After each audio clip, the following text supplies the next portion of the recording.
Hi అండి. అందరికీ నమస్కారం. వృశ్చిక రాశి వారు డిసెంబర్ 31 లోపు మీ ఇంట్లో ఉన్నటువంటి ఈ 4 వస్తువులను తీసి అర్జెంటుగా బయటపడేసేయండి. లేదంటే మాత్రం మీరు మళ్ళీ నరకం అనుభవించాల్సినటువంటి పరిస్థితి అనేది వస్తుందనమాట. మీరు ఆ 4 వస్తువులు మీ ఇంట్లో ఉన్నటువంటి ఆ 4 వస్తువులను బయటపడేయటం వల్ల ఏంటంటే మీరు కొత్త సంవత్సరంలోకి అదృష్టంతోటి అడుగుపెడుతున్నట్లుగా అవుతుందన్నమాట. ఆ 4 వస్తువులను మీరు అలా ఉంచేసి మీరు కొత్త సంవత్సరంలోకి అడుగుపెట్టారనుకోండి, మళ్ళీ మీకేంటంటే ఈ సంవత్సరంలో మీరు ఎదుర్కొన్న సమస్యలు, బాధలు మళ్ళీ ఇవన్నీ కూడా కొత్త సంవత్సరంలో కూడా పడాల్సినటువంటి పరిస్థితి అనేది వస్తుంది. కాబట్టి అది రాకుండా ఉండటం కోసం కొత్త సంవత్సరం అంతా కూడా మీరు కొత్త ధనంతోటి, ఎన్నో ఆశలతోటి, ఎన్నో కలలతో అడుగు పెడుతూ ఉంటారు. అంటే ఈ సంవత్సరమైనా బాగా సంపాదించుకోవాలి. ఈ సంవత్సరమైనా మాకు ఎటువంటి సమస్యలు, గ్రహాల యొక్క వ్యతిరేకత వలన మేము ఇబ్బంది పడకూడదు. మాకు ఎటువంటి ఆటంకాలు, అడ్డంకులు ఉండకూడదు.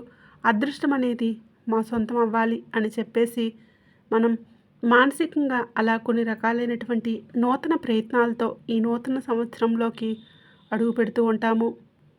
అలాంటివన్నీ కూడా మన యొక్క కోరికలు, ఆశలు చిగురించి మనకు బాగా కలిసి రావాలి. మనం బాగుండాలి.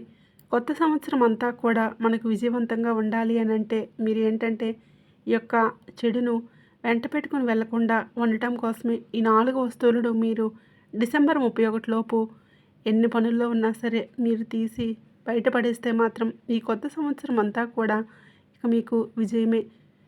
మీరు అనుకున్నది అనుకున్నట్లుగా జరుగుతుంది. ఎందుకంటే ప్రతి మనిషి కూడా ఎన్నో కలలు, ఎన్నో పడుతూ ఉంటారండి. కాకపోతే అవి మనం నెరవేర్చుకునే సమయంలోనే మనకు చాలా రకాలైనటువంటి సమస్యలు, అడ్డంకులు ఎదురవుతూ ఉంటాయి. కాబట్టి అటువంటి చెడు ఏది కూడా మిమ్మల్ని తాకకుండా ఉండటం కోసమే ఈ వీడియో అనేది మీకు చేయటం జరుగుతుంది. మీకు చెప్పడం అనేది జరుగుతుంది. వృశ్చిక రాశి వారు ఏముందిలే అని చెప్పేసి కొట్టుపడేస్తే మాత్రం చాలా చాలా ఇబ్బంది పడతారు. కాబట్టి మీరు వీడియోని ఎక్కడ స్కిప్ చేయకుండా చివరి వరకు చూడండి. ఆ 4 వస్తువులు ఏంటి అనేది తెలుసుకొని డిసెంబర్ 31 లోపు వాటిని తీసి బయటపడేస్తే మాత్రం ఇక మీకు పట్టే అదృష్టాన్ని ఆ భగవంతుడు కూడా ఆపలేరు. ఏ దుష్టశక్తి, ఏ శత్రువులు ఎవరూ కూడా ఆపలేరన్నమాట. అంత బాగా కలిసి వస్తుంది. కోట్ల సంపాదన అనేది మీ సొంతమవుతుంది. మీ యొక్క అన్ని రకాల కోరికలు అనేవి తీరుతాయన్నమాట. కాబట్టి అదేంటి, అసలు పడేయాల్సిన ఆ వస్తువులు ఏంటి, ఏం చేయాలి, ఇదంతా కూడా మీరు వీడియోని ఎక్కడ స్కిప్ చేయకుండా చివరి వరకు వింటేనే మీకంతా కూడా చక్కగా వివరంగా అర్థమవుతుంది. అలాగే ఇంకొంత వృశ్చిక రాశి వారి మిత్రులకు చేరడం కోసం ఈ వీడియోకి ఒక లైక్ ఇచ్చి సపోర్ట్ చేయండి.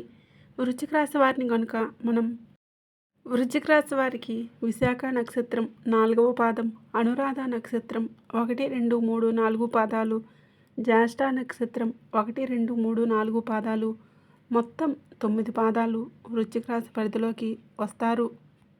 వృశ్చిక రాశికి అధిపతి కుజుడు. వీరికి అదృష్ట సంఖ్యలు 1, 5, 8. అదృష్ట రంగులు ఆకుపచ్చ, ఎరుపు, నలుపు, నీలం, వైట్, గులాబీ. ఇవి మీకు అదృష్ట రంగులు. మీకు కలిసి వచ్చేటటువంటి రోజులు సోమవారం, శుక్రవారం మీకు కలిసి వచ్చే రోజులు.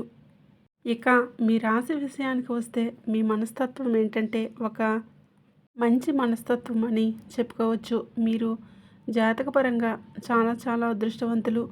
మీరు జీవితంలో ఎన్నో రకాలైనటువంటి సమస్యలను ఫేస్ చేసి ఇవాళ రోజున ఈ మాత్రమైనా ఉండగలిగారు అని అంటే అది దైవానుగ్రహం.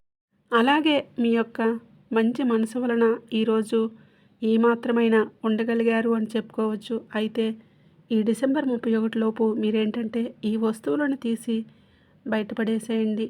మనకేంటంటే ఈ సంవత్సరం అంతా కూడా ఏమాత్రము కూడా కలుసుబాటు అనేది లేదు. మనకు డిసెంబర్ 31తో ఈ పాత సంవత్సరం అనేది ఇంతటితో ముగుస్తుందన్నమాట. ఇది ముగిసి మనం కొత్త సంవత్సరంలోకి అడుగు పెడుతూ ఉంటాము. కాబట్టి ఆ యొక్క చెడును మనం ఇంతటితో వదిలేసి ఇక్కడితో చేతులు కడిగేసుకొని మనం కొత్తగా కొత్త సంవత్సరంలోకి అడుగు పెట్టాలి అంటే సంతోషంతో, ఆనందంతో బాగా కలుసుబాటు కానీ ఇట్లా ప్రతీదీ కూడా బాగుండాలని చెప్పి ఎవరికైనా కోరుకుంటుందనమాట. కలలు కనటం అది గొప్ప విషయం కాదండి. కలలను నిజం చేసుకోవటం నిజమైనటువంటి వ్యక్తిత్వం, నిజమైనటువంటి గొప్పతనం అన్నమాట. కాబట్టి ఆ చెడు ఏదన్నా ఉంటే మనం ఇంతటితో వదిలేసి మనం ఫ్రెష్‌గా కొత్త సంవత్సరంలోకి స్టార్ట్ చేయాలంటే మీకేంటంటే మీ ఇంట్లో ఉన్నటువంటి ఆ 4 రకాల వస్తువులు ఏవైతే ఉన్నాయో అవి మిమ్మల్ని ఎంతసేపటికి కూడా వెనక్కి లాగేస్తూ ఉంటాయన్నమాట. మీరు చిన్నప్పటి నుంచి కష్టపడినటువంటి వ్యక్తులు అంటే ఎక్కువగా కూడా తల్లిదండ్రుల దగ్గర కావచ్చు, లేదంటే వైవాహిక జీవితంలో కావచ్చు, ఇట్లా చూసుకుంటే మీరు ఏ రోజు కూడా ప్రశాంతంగా బ్రతికిన సందర్భాలు అనేవి చాలా తక్కువన్నమాట. ఎక్కువగా బాధలు, కష్టాలు, కన్నీళ్ళతోటి మీరు కాపురం అనేది చేశారు. అలా చాలా వరకు కూడా ఎన్నో రకాల ఎదురు దెబ్బలు తిని ఆ గుండె ఏంటంటే చివరికి రాయిలాగా మారిపోతుందన్నమాట. కానీ అది ఎదుటి వాళ్ళు, తెలియని వాళ్ళు అనుకునే మాటే. కానీ ఎప్పటికీ కూడా ఆ గుండెల్లో ఎంతో బాధ ఉంటుంది. ఎవరైనా మనస్ఫూర్తిగా ఎటువంటి స్వార్థం లేకుండా ఒక మనిషి మనల్ని అర్థం చేసుకుంటే బాగుండు అని చెప్పేసి మీలో ఉన్నటువంటి స్త్రీలు కావచ్చు, పురుషులు కావచ్చు, పురుషులైనా సరే ఎవరిదైనా సరే బాధేనండి. కష్టం కష్టమే. కష్టం కలిగినప్పుడు ఎవరికైనా కన్నీళ్ళు అనేవి వస్తూ ఉంటాయి. అలా బాధ అనేది చాలా ఎక్కువగా ఉంటుందన్నమాట. ఆ మాట అంటే వీళ్ళేంటంటే చాలా వరకు సైలెంట్‌గా ఉంటారు. ఎవరికీ కూడా వీళ్ళ బాధలు చెప్పుకోవడానికి ఇష్టపడరు.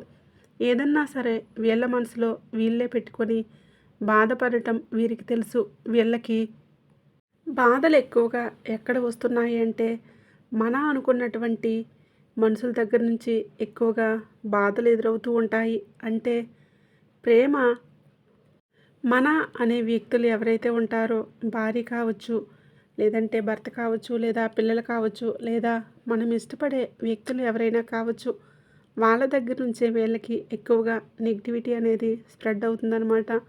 వీళ్ళు ఎంత ప్రేమిస్తారో, ఎంత ప్రేమను వీళ్ళు అందిస్తూ ఉంటారో కానీ ఎదుటివారి దగ్గర నుంచి ఆ ప్రేమ అనేది వీళ్ళకు దొరకదు. అంటే వీళ్ళని చులకనగా చూడటం, ఆ ప్రేమ అలుసుగా మారటం, ఆ ప్రేమతో వాళ్ళేంటంటే ఏది చేసినా కూడా మాకు చెల్లిపోతుందిలే అని చెప్పేసి వీళ్ళని అవసరాలకి ఉపయోగించుకోవడం కావచ్చు, వీళ్ళని లెక్క లేకుండా చూడటం కావచ్చు, వీళ్ళని పిచ్చోళ్ళు చేయటం కావచ్చు, మసిపూసి వీళ్ళకు మారేడుకాయ చేయడం కావచ్చు, ఇట్లా చాలా రకాలుగా ఏంటంటే వీళ్ళ మనసుతో ఫుట్బాల్ ఆడుకుంటున్నారని చెప్పుకోవచ్చనమాట. కాబట్టే వాళ్ళకి ఇవాల్టి రోజున వీళ్ళ మనసుకు ఎంత గట్టి గాయాలు ఎందుకు తగిలాయి, వీళ్ళు ఈ రకంగా ఎందుకు అంటే బాధ ఎంత ఎక్కువ, బాధకు కారణం ఎవరు అనంటే వీళ్ళు ఎవరినైతే కావాలి అని అనుకుంటున్నారో వారి వల్లనే వీరికి ఈ సమస్యలు అనేవి ఎక్కువగా ఎదురవుతున్నాయన్నమాట.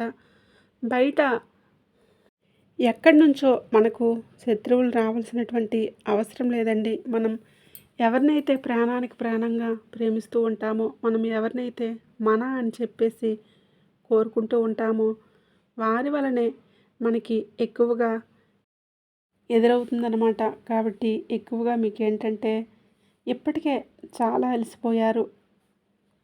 అందులోనూ మనకి ఈ సంవత్సరం అంతా కూడా ఏంటంటే ఎక్కడ చూసినా కూడా ప్రమాదాలు, ఎన్నో రకాలైనటువంటి సమస్యలు ఇవన్నీ కూడా మనకి ఈ సంవత్సరం అంతా కూడా ఏమాత్రము కూడా బాగోలేదన్నమాట. కాబట్టి ఇదంతా కూడా ఇక్కడితో వదిలేసి మనం కొత్త సంవత్సరంలోకి ఈసారి మంచిగా కలిసి రావడానికి మీరు చేసే పూజలు, మీరు చేసే వ్రతాలకు, మీరు చేసే నోములకు, మీరు నమ్ముకున్న దైవానికి ఇలాంటి వాటికి ఇవేటికి కూడా ఉపయోగం లేకుండా చేస్తున్నాయి. మీ ఇంట్లో ఉన్నటువంటి ఈ 4 వస్తువులు అవి మీ ఇంట్లో నెగిటివిటీని పెంచుతున్నాయి. మీ మనసులో ఏంటంటే అలజడిని పెంచుతున్నాయి. మీరు అనుకుంటూ ఉంటారు. మీరు చూసుకున్నట్లయితే మీకు మొత్తం ఈ సంవత్సరం అంతా కూడా అన్నీ కూడా ఎక్కువ శాతం చూసుకుంటే ఏదో ఎప్పుడో ఒకసారి కాస్తో కోస్తో సంతోషంగా నవ్వుకున్న సందర్భాలే కానీ మిగిలిన మొత్తం కూడా బాధలే అన్నమాట. మరి మీరేం తక్కువ చేశారు? మీరు దేవుడికి పూజలు చేస్తూ ఉంటారు. దైవాన్ని మనస్ఫూర్తిగా నమ్మే వ్యక్తులు. ఎవ్వరిని గబుక్కున నోరు తెరిచి ఒక మాట అనే వ్యక్తులు కాదు. ఎవరిని కష్టపెట్టే వ్యక్తులు కాదు. ఇలా అన్ని రకాలుగా మంచి లక్షణాలు ఉండి, దైవానికి దగ్గరగా ఉండి పూజలు చేసుకుంటున్నా కూడా మీకు సమస్యల సంఖ్య అనేది చాలా ఎక్కువగా ఉంటుంది. అసలంటే మీకు అర్థం కాని విషయం, మేము దైవాన్ని నమ్ముకుంటున్నాము, పూజలు చేస్తున్నాము. మా పూజలు దైవానికి అందట్లేదా? మాకేంటి కష్టాలు? ఏంటి ఈ దెబ్బల మీద దెబ్బలు? అసలు ఈ సమస్యలకు పరిష్కారాలు కూడా దొరకట్లేదు. కనీసం రాత్రిళ్ళు నిద్రపోయి కూడా ఎన్నో రోజులు అయిందో కూడా తెలియట్లేదు. మేమేమైనా ఎంతవరకు తట్టుకుంటాము?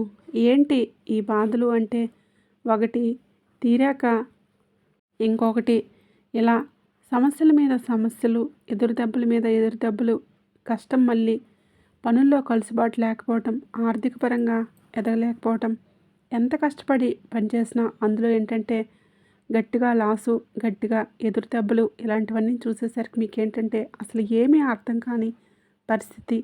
ఏం పాపం చేశాము? మాకేంటి ఇలా దరిద్రం పట్టుకుంది?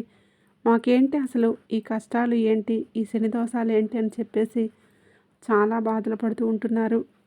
దానికి కారణం ఏంటంటే మీరు ఎంతసేపటికి పైన కనిపించేవే చూస్తున్నారు. అంటే నోములు, పూజలు, వ్రతాలు, మంచితనం ఇవన్నీ అవసరమే, కాదని అనట్లేదు. కానీ మీరు పట్టించుకునే విషయం ఏంటంటే మీ ఇంట్లో ఉన్నటువంటి ఆ 4 వస్తువులు మీరు చేసిన మంచిని, మీకు రావాల్సినటువంటి పుణ్యాన్ని మొత్తాన్ని కూడా అవి గ్రహించేసి మీకు కష్టాలను, కన్నీళ్లను మాత్రమే మిగులుస్తున్నాయి.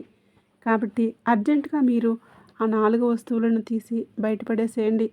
అందులో మొట్టమొదటి వస్తువు వచ్చేటప్పటికి మీ పూజ గది దగ్గర నుంచే స్టార్ట్ చేసుకుందాం. పూజలైతే చేస్తున్నారండి, కానీ పూజ గది ఎంతవరకు శుభ్రంగా ఉంటుంది? మీ యొక్క పూజ గదిలో ఎన్ని పనికిరాని వస్తువులు ఉంటున్నాయో ఒకసారి మీరు ఆలోచించారా? అలాగే మీ పూజ గదిలో చిత్రపటాలు ఎన్ని ఉంటున్నాయి అనేది మీరు ఆలోచించారా? అలాగే అవి ఎక్కడైనా చినిగి ఉన్నాయా? లేదంటే పాతబడి ఉన్నాయా?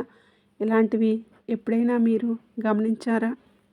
అవన్నీ కూడా ఇప్పుడు మీరు తెలుసుకొని మీరు వాటిని అర్జెంటుగా తీసేయండి. చాలామంది ఏంటంటే పూజలు చేస్తూ ఉంటారు, కానీ దేవుడి చిత్రపటాలు వచ్చేటప్పటికి ఒక్కొక్కరికి 2 పటాలు ఉంటాయన్నమాట. అంటే లక్ష్మీదేవి పటాలు 2 ఉండటం, శివపార్వతుల పటాలు 2 ఉండటం. ఇలా ఏంటంటే ఒకే దేవుడికి సంబంధించిన 2 చిత్రపటాలు ఉండి వాటిని అలాగే పూజలు చేస్తూ ఉంటారు. అవి ఒక పొరపాటు. అలా ఎప్పుడూ కూడా ఒక దేవుడికి సంబంధించి ఒకే చిత్రపటం ఉండాలి, కానీ 2 ఉండకూడదు. అలా ఉండి మీరు పూజలు చేస్తే మీ పూజకు ప్రతిఫలం అనేదే ఉండదు. కాబట్టి ఎక్స్ట్రా ఉన్నటువంటి చిత్రపటాలను తీసుకువెళ్ళి ఏదైనా దేవుడి గుడిలో చెట్టు దగ్గర వదిలేసి రండి. ఇంకొక విషయం ఏంటంటే దేవుడి యొక్క చిత్రపటాలు అంటే ఎక్కడున్నా లైట్గా పగిలినట్లుగా, క్రాక్ ఇచ్చినట్లుగా, ఆ యొక్క పైన ఉన్నటువంటి గాజు కొంచెం ఏదన్నా పగిలిపోయినట్లుగా ఇలా ఉంటూ ఉంటాయి. అలా ఉన్నప్పుడు చాలామంది ఏంటంటే పట్టించుకోరు. లోపల ఉన్నటువంటి ఫ్రేమ్ చినిగిపోవటం కానివ్వండి, ఇలా కొన్ని చిన్న చిన్న పొరపాట్లు అనేవి ఉంటాయి. వీళ్ళు ఏంటంటే అది కంటికి కూడా కనిపించినంతగా ఉండేసరికి పట్టించుకోకుండా అలాగే పూజలు, వ్రతాలు చేస్తూ ఉంటారనమాట. కానీ అలా చేయటం వలన మీరు చేసేటటువంటి పూజలకి ఎటువంటి ప్రతిఫలం అనేది ఉండదు. కాబట్టి అలాంటి పొరపాట్లు ఏమన్నా ఉంటే అలాంటి పటాలను తీసి వాటిని కూడా ఎక్కడన్నా ఒక గాజు ఫ్రేమ్ అంతా పగిలిన ఉంటే అవేంటంటే చాలా దోషం, పాపం కిందికి వస్తుందన్నమాట. అవి మీరు తీసేసి ఆ గాజు ముక్కలన్నీ ఒక కవర్లో వేసేసి ఒక డస్ట్బిన్లో పడేసి ఆ యొక్క చినిగిపోయినటువంటి చిత్రపటాలు పారే నీటిలో పడేసేయండి. ఆ యొక్క కాగితాలు అనేవి అంతేకాని అలా పగిలినవి అలా పెట్టి పూజలు చేయటం, ఇలా 2 దేవుళ్ళ ఫోటోలు పూజలు చేయటం చాలా పాపం అన్నమాట. అవేంటంటే ఎవరికన్నా ఇవ్వనన్నా ఇచ్చేసేయండి. లేనోళ్ళకి ఇవ్వటం వలన మీకు నష్టం ఉండదు. దానివలన మీకు ఇంట్లో ఉన్న లక్ష్మీదేవి వాళ్ళకి వెళ్ళిపోవడం అలాంటిదేమీ ఉండదన్నమాట. ఎవరికన్నా ఇవ్వచ్చు. లేదు అని అనుకుంటే ఏదన్నా చెట్టు దగ్గర గుడిలో దేవాలయం దగ్గర చెట్ల దగ్గరైనా ఫోటోలను మీరు వదిలిపెట్టేసి రావచ్చనమాట. అంతేకాని ఇలా చేయకూడదు. అలాగే పూజా సామాన్లేంటంటే చాలామంది శుభ్రంగా చేసుకోరు. అంటే పూజా సామాను ఎలా ఉంటుందంటే దీపారాధన చేసే ప్రమిదలు కావచ్చు, హారతి ఇచ్చేటటువంటి ఆ యొక్క ప్రమిదలు, ఇలాంటి గంటలు ఇవన్నీ కూడా ఏంటంటే శుభ్రంగా తోముకోరు, క్లీన్ చేసుకోరనమాట. ఏదో ఒకసారి చేస్తే మళ్ళీ ఏదన్నా అడ్డం వచ్చినప్పుడు అప్పటిదాకా అలా ఉంచేస్తారనమాట. అదే క్లాత్ పైన అలా పూజ చేసేస్తూ ఉంటారనమాట. అలా చేయటం కూడా మీ యొక్క పూజకు ఫలితం ఉండదు. అంటే చేశామంటే చేశామన్న పేరుకి అలా చేసామంటే చేసాంలే అన్నట్టు చేస్తూ ఉంటారనమాట. కాబట్టి అలా చేయటం వలన మీకు ఉపయోగం అనేది ఉండదు. కనీసం 2 రోజులకు ఒకసారైనా సరే దేవుడి యొక్క చిత్రపటాలు తుడుచుకోవటం, గంధము, కుంకుమ, పుష్పాలతో చక్కగా అలంకరణ చేసుకోవడం, ఆ యొక్క వస్త్రం ఏదైతే ఉందో దాన్ని కూడా శుభ్రంగా ఉతికేసుకోవడం, లేకపోతే కొత్త వస్త్రాన్ని వేసుకోవడం, ఆ యొక్క పూజా సామాగ్రి ఏదైతే ఉంటుందో వాటిని కూడా శుభ్రం చేసుకోవడం, ఇలాంటి నియమాలతో మీరు పూజ అనేది చేసుకోవాలన్నమాట. అప్పుడే నియమ నిష్టలతో చేసేటటువంటి పూజ మనం అక్కడ నైవేద్యాలు ఒక చిన్న బెల్లం ముక్క పెట్టినా సరే శుభ్రంతో నియమాలతో చేస్తే ఆ పూజకు ప్రతిఫలం అనేది ఉంటుందన్నమాట. కాబట్టి ఇలాంటి పొరపాట్లను సరిచేసుకోండి. అలాగే చాలామంది ఏంటంటే దేవుడికి దేవుని యొక్క చిత్రపటాలు తుడిచేటటువంటి ఆ యొక్క వస్త్రాలు పాతవి ఏవైతే ఉంటాయో వాటిని ఏంటంటే చినిగిపోయిన వాటితో, లేదంటే పిల్లలు తీసేసిన వాటితోటో, పనికిరాని వాటితోని, పాడైపోయినటువంటి వాటితోనూ తుడుస్తూ ఉంటారనమాట. అలా ఎప్పుడూ కూడా చేయకూడదు. దేవుడి కోసం మీరు చక్కగా తుడిచేటటువంటి ఆ యొక్క వస్త్రం ఏదైతే ఉంటుందో కర్చీఫ్ లాంటిది, అలాంటిది ఒకటి మంచిది కొత్తది తీసుకొని అచ్చంగా దానికి సంబంధించింది మీరు పెట్టుకోవాలి. అలా కాకుండా పాడైపోయిన, చినిగిపోయిన వాటితో చేస్తే మాత్రం ఉపయోగం అనేది ఉండదు. ఇంకా ఏంటంటే ఆ యొక్క దేవునికి సంబంధించినటువంటి పుస్తకాలు ఏవైతే ఉంటాయో కనకదార స్తోత్రం కావచ్చు, ఇలాంటివన్నీ కూడా పుస్తకాలు ఉన్నవి చినిగిపోయి ఉంటాయన్నమాట. కొంతమందికి వాటిని అలా ఉంచేసి ఆ పుస్తకం పాడైపోయి పడిపోయి ఉన్నా కూడా అలాంటి వాటితోనే చదువుతూ ఉంటారనమాట. అలాంటి వాటి వల్ల కూడా మీకు ఉపయోగం అనేది ఉండదన్నమాట. ఇంకా మనం హారతి ఇచ్చినప్పుడు కావచ్చు, సాంబ్రాణి కడ్డీలు వెలిగించినప్పుడు కావచ్చు, ఆ పొగంతా కూడా గోడలకు చుట్టుకొని ఉంటుంది. అది అలా ఉంచేస్తారు. అది శుభ్రంగా తుడుచుకోవాలి ఎప్పటికప్పుడు. లేదంటే అదంతా కూడా అలా అంటే మడ్డి పట్టినట్లుగా మురిగ్గా ఉంటే మీరు చేసే పూజ దైవానికి ఎలా చెందుతుంది? దైవం అలాంటి ప్లేస్‌లో దైవం ఎలా ఉండగలుగుతుంది? కాబట్టి ఎంత శుభ్రం చేసుకొని ఇలాంటివన్నీ కూడా మీరు శుభ్రం చేసుకోవడం, పూజ గదిని శుభ్రం దుమ్ము, ధూళి లేకుండా దులుపుకొని పనికిరానివి ఏమైనా ఉంటే తీసేసి మీరు పూజ చేసుకుంటే మీరు చేసే పూజలకు ఫలితం అనేది ఉంటుంది. అలా కాకుండా మీరేంటంటే చేసామంటే చేసాంలే అని చెప్పేసి మీరు అనుకుంటే మాత్రం ఉపయోగం అనేది ఉండదు. కాబట్టి పూజ గదిలో పూజ చేయటమే కాదండి, ఇలాంటి పొరపాట్లను సరిచేసుకోండి. ఇలాంటి ఇప్పుడు మనం చెప్పేవి ఏవైతే ఉంటాయో ఆ యొక్క మార్పులు చేర్పులు చేసుకుంటేనే మీ యొక్క పూజకు ఫలితం అనేది ఉంటుంది, దైవానికి చెందుతుంది. ఇది మొదటిది. ఇక రెండవ వస్తువు వచ్చేటప్పటికి ఏంటంటే ఇంట్లో పనికిరాని వస్తువులు ఇంట్లో కుప్పలు కుప్పలుగా పడేసుకొని ఉంచుకుంటారండి. వాటిని పడేద్దాం అంటే ఏమాత్రం కూడా మనసు అనేది ఒప్పదు. ఒకళ్ళకు మనసు ఒప్పి బయట పడేద్దామన్నా కూడా ఇంకొకరు అడ్డుపడుతూ ఉంటారనమాట. అంటే పనికిరాని చీపుర్లు కావచ్చు, లేదంటే పనికిరాని వస్తువులు కావచ్చు, పనికిరాని ఫ్యాన్లు కావచ్చు, ఇట్లా కొన్ని కొన్ని వస్తువులు ఏంటంటే అలా తుప్పు పట్టిపోయి పాడైపోయి అలా ఉంటాయన్నమాట. వాటిని కుప్పలు కుప్పలుగా ఉంచుతారనమాట. ఇంట్లో పనికి వచ్చే వస్తువుల కన్నా కూడా ఈ పనికిరాని వస్తువుల సంఖ్య చాలా ఎక్కువగా ఉంటుందన్నమాట. ఏదన్నా ఒక వస్తువు పాడైపోయింది, మనకు అవసరం లేదు అని అనుకుంటే అలాంటి వాటిని తీసి పక్కన పడేసేయాలి, బయట పడేసేయాలి. అలా కాకుండా వాటిని అలా ఉంచేసి పనికిరాని బట్టలు కావచ్చు, బట్టల విషయంలో కూడా చాలామంది ఏంటంటే ఎన్నో బట్టలు కొంటూ ఉంటారు. కానీ ఆ పాత బట్టలు టైట్ అయిపోయి ఉండటమో, వేసుకోవడానికి చినిగిపోయి ఉండటమో అలాగే ఉంటాయి. వాటిని అలా ఉంచేస్తారనమాట. అలా చినిగిపోయినవి మళ్ళీ కొంతమంది ఏంటంటే చినిగిపోయినవి ప్రాణం ఒప్పక అవే కుట్టుకొని అవే వేసుకోవడం కావచ్చు. కొంతమందికి లేక బాధపడుతూ ఇంకొంతమందికి ఉండి ప్రాణం ఒప్పక బాధ అన్నమాట. అలా ఇంట్లో ఏంటంటే పనికిరాని సామాన్లు ఏవైతే ఉంటాయో బట్టల రూపంలో కావచ్చు, వస్తువుల రూపంలో కావచ్చు, చీపుర్ల రూపంలో కావచ్చు, వంటగదిలో చూస్తే చాలా రకాలుగా వేస్ట్ అనేది ఉంటుందన్నమాట. అలా అవన్నీ తీసేసి ఎప్పటికప్పుడు శుభ్రం చేసుకుంటూ ఉండాలి. అవి చేసుకోకపోవటం వలన మీకేంటంటే ఆ యొక్క చెడు అనేది, ఆ యొక్క నెగిటివ్ అనేది వస్తువుల రూపంలోనే మీకు రావాల్సినటువంటి మంచిని రాకుండా ఇది అడ్డుపడుతూ ఉంటుంది. నెగిటివిటీని పెంచుతూ ఉంటుందన్నమాట. కాబట్టి అలాంటి వస్తువులను తీసి అర్జెంటుగా మీరు బయటపడేయండి. డిసెంబర్ 31 లోపు లేదంటే ఈ చెత్తా చెదారాన్ని మళ్ళీ మీరు కొత్త సంవత్సరంలోకి మోసుకెళ్తారనమాట. అంటే మీరు బాగుందామన్నా కూడా అవి బాగుండనివ్వవు.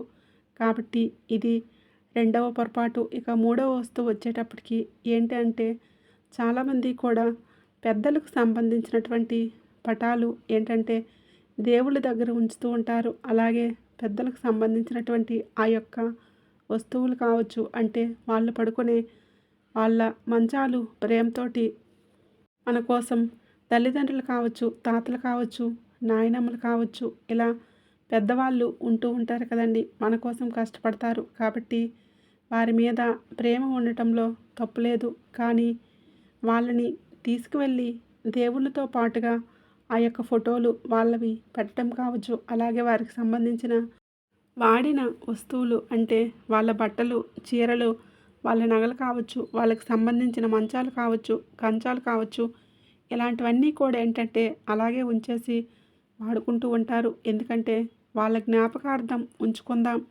అవి పడేస్తే అది మనకు పాపం తగులుతుంది అని చెప్పేసి వాళ్ళ మీద ప్రేమ లేనట్లే అవుతుందని చెప్పేసి అట్లా అనుకుంటూ ఉంటారనమాట. కానీ మీరు అలా ఆలోచించడం చాలా పొరపాటు. వాళ్ళ మీద ప్రేమ ఉన్నది మీకు నిజమే కావచ్చు, కానీ వాళ్ళ పటాలను తీసుకువెళ్ళి దైవంతో పాటు పెట్టడం. ఎందుకంటే దైవశక్తి వేరండి. వీళ్ళు మనకు పెద్దవాళ్ళు, మనకు తెలిసిన వాళ్ళు, మంచివాళ్ళు అయినప్పటికీ కూడా ఇది వేరు, అది వేరు. వీళ్ళకేంటంటే ఎప్పుడైనా పెద్దవాళ్ళకి సంబంధించినటువంటి ఫోటోలు ఏవైతే ఉంటాయో అవి ఎప్పుడూ కూడా మనం దక్షిణ దిక్కు గోడకు తగిలించుకోవాలి. కానీ దేవుళ్ళ దగ్గర ఎప్పుడూ కూడా పెట్టకూడదు. పెడితే ఏంటంటే అది ఎన్నో రకాలుగా పాపాలతో మనకి కర్మల్ని వెంటపెడుతూ ఉంటాయన్నమాట. కాబట్టి వాళ్ళకి సంబంధించిన ఫోటోలు ఏవైతే ఉంటాయో అవి కూడా మనం దక్షిణ దిక్కు గోడకు తగిలించుకోవాలి. కానీ దేవుళ్ళ దగ్గర ఎప్పుడూ కూడా పెట్టుకోకూడదు. పెడితే ఏంటంటే అది ఎన్నో రకాలుగా పాపాలతో మనకి కర్మలు వెంటపడు ఉంటాయన్నమాట. కాబట్టి చేసుకునే వాళ్ళకి ఏదైనా సంవత్సరకం పెట్టుకోవడం, వాళ్ళకి చేసిన పితృతర్పణాలు విడిచిపెట్టడం, వాళ్లకు దండం పెట్టుకోవడం ఇవి వేరే విషయం. అవి చేసుకోండి. వాటి వలన మీకు బాగుంటుంది. పితృదోషాలు తొలగిపోతాయి. కానీ దైవంతో పాటుగా ఎప్పుడూ కూడా మనం పోల్చుకోకూడదనమాట. దైవశక్తి అది వేరుగా ఉంటుంది. కాబట్టి అవి ఇవి కలపకూడదు. అలాగే వారికి సంబంధించినటువంటి వస్తువులు ఏవైతే ఉంటాయో ఆ వస్తువులను మీరు సేమ్ అలా వాడుకోకూడదు. ఇప్పుడు వారికి సంబంధించిన బంగారం ఉందనుకోండి, ఆ బంగారాన్ని మీరు మార్చుకొని కొత్త వస్తువు తెచ్చుకోండి. అప్పుడు వారి బంగారం కింద ఉంటుంది. అది కొత్త వస్తువుగా మీరు మీ ఒంటి మీద వేసుకున్నప్పుడు మీకు ఎటువంటి దోషాలు అనేవి ఉండవు. ఎందుకంటే వారికి ఏంటంటే కొంచెం వారి ఆరా అనేది తిరుగుతూ ఉంటుంది. వాళ్ళు లేరు, ఈ భూమి మీద లేరు. కాబట్టి వారికి సంబంధించినటువంటి ఆరా అనేది కొంచెం చెడుగా ఉంటుందన్నమాట. వాళ్ళని మనల్ని కంటికి రెప్పలా కాపాడినప్పటికీ కూడా కొంత చెడు అనేది వెంటపడుతూ ఉంటుంది. అంటే మనకి కలుసుబాటు రాకుండా కొన్ని అడ్డంకులు ఏర్పడుతూ ఉంటాయి. కాబట్టి ఆ వస్తువుల్లో మార్పులు చేర్పులు చేసుకొని మీరు వాడుకోండి. వాళ్ళు పడుకున్నటువంటి మంచాలు ఉంటే ఆ మంచాలను మార్చేసి ఇంకో కొత్త మంచం తెచ్చుకోండి. వాళ్ళు వేసుకున్నటువంటి బట్టలు కూడా మీరు వేసుకోకూడదు. వాటిని మీరు మార్చేసేయండి. అలాగే వారికి సంబంధించినవి ఏవైతే ఉంటాయో అవి సేమ్ మీరు అలా వాడుకోవడం వలన మాత్రం మీకు కొన్ని ఇబ్బందులు ఎదురవుతాయి. కాబట్టి మీరు ఈ డిసెంబర్ 31 లోపు అలాంటి వస్తువులు ఏమన్నా ఉంటే మార్పులు చేర్పులు చేసుకోండి. లేదంటే మాత్రం చాలా ఇబ్బందులు, అంటే మీరు చేసే వాటికి ఎటువంటి ప్రయోజనం ఉండదు. అలాగే అనుకోని ఇబ్బందులు, అనుకోని సమస్యలు ఎదురయ్యే అవకాశం అనేది ఉంటుంది. కాబట్టి ఇది కూడా మీరు సరిచేసుకోండి. ఇక నాలుగో వస్తువు వచ్చేటప్పటికి ఏంటంటే, ఆగిపోయినటువంటి గడియారాలు, ఆగిపోయినటువంటి వాచీలు, ఆగిపోయినటువంటి ఫోన్లు, పనికిరానివి అలా పెట్టుకుంటాము. కుప్పలు కుప్పలుగా అలాగే పెట్టేసుకుంటూ ఉంటాము. అలాగే గాజు వస్తువులు ఏదైనా టీ కప్పులు కావచ్చు, లేదంటే టీ బౌల్స్ ఇలా కావచ్చు, గాజు బౌల్స్ కావచ్చు, అలాంటివి ఏదన్నా పగిలిపోయి అలా ఉంచేసుకోవడం వలన పగిలిన అద్దాలను అందులో చూసుకోవడం, వాటిలోనే ముఖాన్ని చూసుకోవడం, ఏదన్నా దువ్వెనలు పాడైపోతే వాటిని అలాగే వాడుకోవడం అవ్వచ్చు. ఇలాంటి పొరపాట్లు అనేవి చేయొద్దు. పగిలిన అద్దం అనేది చాలా ప్రమాదం. అలాంటి అద్దాల్లో మొఖాలు చూసుకుంటే మనకు ఎంతో చెడు వస్తుందో అది మాటల్లో చెప్పేది కాదండి. కాబట్టి పగిలిన అద్దాలను వెంటనే మార్చేసేయండి. అలాగే ఆగిపోయినటువంటి గడియారాలు మనం ఇంట్లో ఉంచుకొని అలా చూసుకోవడం వలన ఏంటంటే అది చాలా రకాలైనటువంటి సమస్యలకు దారితీస్తుంది. గడియారం అనేది ఎప్పుడూ ఆగకూడదు. అది టైం ఆడుతూనే ఉండాలి. అలా ఉంటే ఏంటంటే మన టైం ఆగినట్లుగా కొన్ని చెడు సంకేతాలు అనేవి మనకి ఎదురవుతూ ఉంటాయన్నమాట. కాబట్టి ఆగిపోయినటువంటి గడియారం ఎప్పుడూ కూడా ఇంట్లో ఉంచుకోకూడదు. ఇక మీరు కూడా సరి చేసుకోండి. ఇంకా చాలామంది ఏంటంటే క్యాలెండర్స్ సంవత్సరం అయిపోయినా కూడా క్యాలెండర్స్ అలా ఉంచేస్తారనమాట. అలా ఎప్పుడూ కూడా ఉంచకూడదు. సంవత్సరం అయిపోయినవి ఎప్పటికప్పుడు క్యాలెండర్లో మనం మార్చుకుంటూ ఉండాలి. అంతేగాని కొంతమంది సెంటిమెంట్గా అలా ఉంచేసి మనకి అది ఉంటే బాగుంటుంది అని చెప్పేసి అలా ఉంచేస్తూ ఉంటారనమాట. అలా ఉంచడం వల్ల కూడా మీకు నెగిటివిటీ అనేది ఎక్కువగా స్ప్రెడ్ అవుతుందన్నమాట. ఇక ఈ పగిలిపోయినటువంటి గాజు గ్లాసులు కావచ్చు, గాజు బౌల్స్ కావచ్చు, కొత్త వస్తువులు మొన్నే కొనుక్కు తెచ్చుకున్నాము, గబుక్కున చేజారి పగిలిపోతూ ఉంటాయని చెప్పేసి చాలామంది బాధపడుతూ ఉంటారు. ఇక ఏదైనా ఒక వస్తువు పోతే ఆ వస్తువు అంతటితో అంటే మనకు దాంతో రుణం తీరిపోయింది అనుకుని వదిలేసేయాలి. అంతేకాని ఇక వాటిని ఇంకా సాసర్లు వాటిని అంటించుకోవటం చేయటం ఇలా చేయకూడదు. ఇలా చేయటం వల్ల ఏంటంటే ఆ వస్తువు యొక్క నెగిటివిటీ ఏదైతే ఉందో దాని వలన మనకు చాలా ఇబ్బందులు ఎదురవుతూ ఉంటాయన్నమాట. పగిలిన వస్తువులు అవన్నీ అలా అతుక్కు పెట్టుకొని వాడుకోవడం వలన మనకి ఏమాత్రం కూడా మంచి పద్ధతి కాదు. వాటి వలన మనకు చాలా రకాల దోషాలు, ఇబ్బందులు, సమస్యలు అనేవి ఎదురవుతూ ఉంటాయి.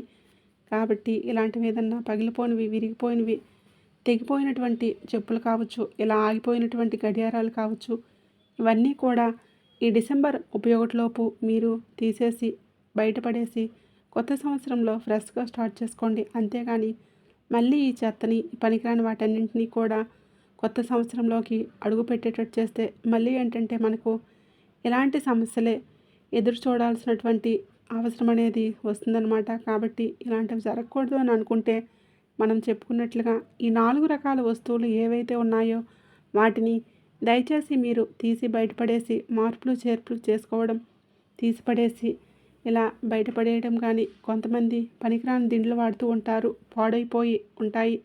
పనికిరాని దుప్పట్లు పాడైపోయి అలా వాడేస్తూ ఉంటారనమాట. అవన్నీ కూడా ఇప్పుడు మార్పులు చేర్పులు చేసుకోండి. అలాగే పర్సులు కూడా ఏంటంటే పర్సులు చినిగిపోయినవి అలా ఉంచేసుకోవడం, ఇలాంటి వాటి వల్ల కూడా డబ్బు అనేది నిలబడదనమాట.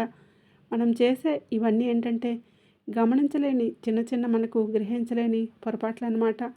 పిల్లలు స్కూల్కి వెళ్ళే బ్యాగులు చినిగిపోయి ఉంటే అలాగే వాటిని పంపించడం,